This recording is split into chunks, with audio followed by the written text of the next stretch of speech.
अरे केसर की अम्मा, बारिश का मौसम है, तुम्हारे रसोई से पकौड़ी और चटनी की महक कब आएगी।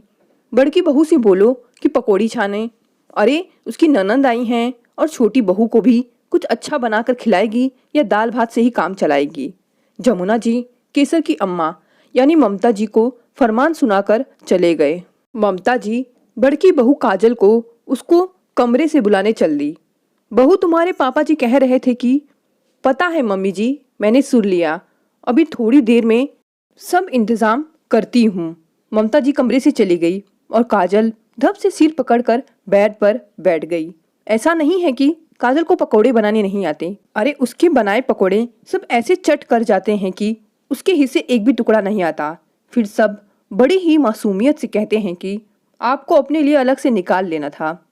अभी 15 दिन पहले उसकी देवरानी आई है। स्कूल की छुट्टियां होने से दोनों ननदें अभी तक मायके में ही डटी थी और अपनी शादी की थकान उतार रही थी। यह अलग बात है कि बहू की थकान के बारे में कोई नहीं समझता।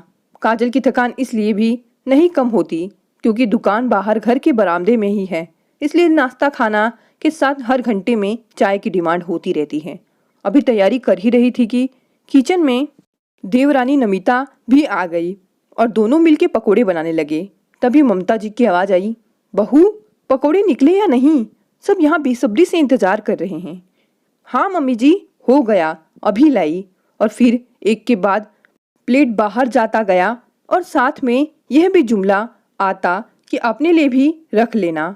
घोल लगभग खत्म होने को आया, तभी सबसे छोटा देवर आया और एक बड़ी प्लेट भरकर बाहर दुकान पर ले गया और साथ ही यह जरूर कह गया कि भाभी आप लोग भी खा लीजिएगा। 2 घंटे की मेहनत मशक्कत के बाद आवाज आई, बस भाभी पेट भर गया, आप लोग खा लीजिए। आप लोग खा लीजिए, लेकिन भाभी यहाँ तो पकौड़ों के नाम पर सिर्फ चूरा बचा है और चाय भी आधी आधी कप। नमिता ने खाली प्लेट और चाय की पतीली देखते हुए कहा। काजल बहू, एक प्लेट पकौड़े और हैं, दुकान पर पापा के मित्र आए हैं। ममता जी किचन में खाली प्लेट लिए खड़ी थी। लेकिन मम्मी जी पकोड़े खत्म हो गए और चाय भी। नमिता ने खाली प्लेट ममता जी को दिखाया। भाभी आप थक गई होंगी, आप बैठिए, मैं चाय बना लेती हूँ। कम से कम हम दोनों वही पीकर थकान उतार लेंगे। नमिता काजल को चेयर पर बिठा देती है।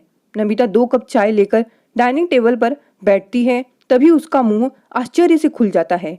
भाभी पकोड़े तो खत्म हो चुके थे, फिर यह? काजल ने कैसरोल से एक पकोड़ा निकाला और नमिता के खुले मुंह में डाल दिया। एक्सपीरियंस छोटी बहू, एक्सपीरियंस मत भूलो, मैं 5 साल सीनियर बहू हूँ, यहाँ सबकी आदतें जानती हूँ। सब बोलेंगे कि अपने लिए जरूर रख लेना, लेकिन यहाँ देखने पर भी कि प्लेट खाली हो रही है, सबका खाना नहीं रुकता। इसलिए आज मैंने पहले ही तुम्हारे और अपने लिए कैसरोल में पकोड़े रख लिए थे और साथ में चटनी भी अलग निकाल ली थी। इसलिए चाय के साथ पकोड़ों का आनंद लो, और वो भी तीखी हरी चटनी के साथ।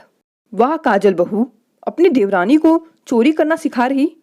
अभी मैंने पूछा तो तुमने कहा कि खत्म हो गया है, और यहाँ पर कैसरोल भरकर पकोड़े रखे हैं और बाहर तुम्हारे पापा जी के दोस्त बिना खाए चले गए। शर्म आनी चाहिए बहू तुम्हें, घर से मेहमान बिना खाए चला गया।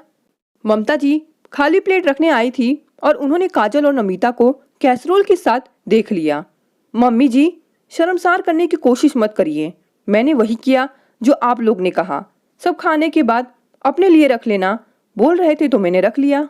क्या पकोड़े बनाने वाली का इतना भी हक नहीं है कि वो अपने हिस्से के पकोड़े खा सके?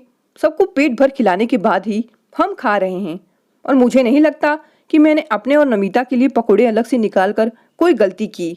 आप सभी एक साथ बैठकर खाते हैं, लेकिन बहू ने खाया या नहीं कोई नहीं देखता। बस कमरे में बैठे बैठे यह जरूर बोलते हैं कि अपने लिए रख लेना, लेकिन यह नहीं देखते कि बहू अपने लिए रखेगी क्या जब कुछ बचा ही नहीं।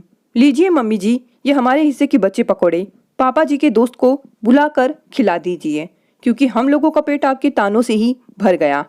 अब तक चुप रहने वाली काजल आज नमिता के सामने ममता जी का उसे यूं शर्मसार करना वो बर्दाश्त ना कर सकी और जवाब दे ही दिया।